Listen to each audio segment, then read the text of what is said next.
ആറന്മുള ഭഗവാന് തിരുവോണ സദ്യയ്ക്കായുള്ള വിഭവങ്ങൾ തിരുവോണത്തോണിയിൽ എത്തിക്കുന്നതിന് കോട്ടയം കുമാരനെല്ലൂർ മങ്ങാട്ടില്ലം അനൂപ് ഭട്ടതിരി ചുരുളൻ വള്ളത്തിൽ യാത്ര പുറപ്പെട്ടു.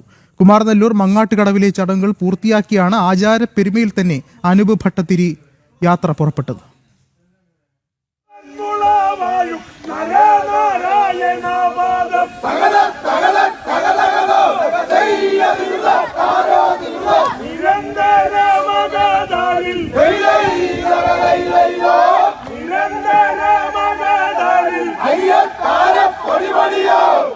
മങ്ങാട്ടില്ലത്തിന്റെ പാരമ്പര്യ വഴിയിലുള്ള വിശ്വാസത്തോണിയേറുകയാണ് അനൂപ് ഭട്ടതിരി.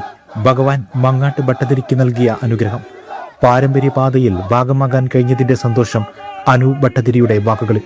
ഇന്നും ചിങ്ങമാസത്തിലെ മൂലം നാൾ ഇവിടെ നിന്ന് പുറപ്പെട്ട് തൃക്കാട്ടൂർ മഹാവിഷ്ണു ക്ഷേത്രത്തിൽ നിന്ന് കിടാവിളക്കുമായി തിരുവോണത്തിൻ്റെ അന്നത്തേക്കുള്ള പച്ചക്കറികളും അരിയുമായി നമ്മൾ തിരുവോണത്തോണിയിൽ കയറി തിരുവോണത്തിൻ്റെ അന്ന് വെളുപ്പിന് ഒരു ഉദ്ദേശം 6 മണിയോടുകൂടി മധുക്കടവിലെത്തും.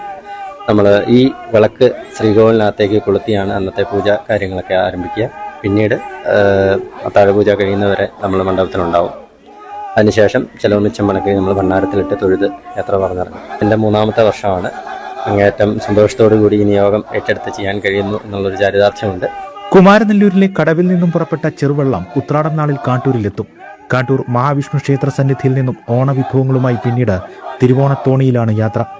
കാട്ടൂരിൽ നിന്നും 18 കരക്കാരുടെ അകമ്പടി കൂടി തോണിയിൽ ഉണ്ടാകും.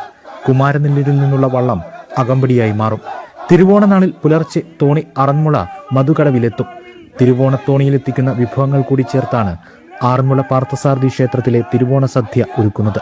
ക്ഷേത്രത്തിലെ അത്താഴ പൂജ വരെ ഭട്ടതിരിയുടെ സാന്നിധ്യമുണ്ടാകും. ജനം, കോട്ടയം.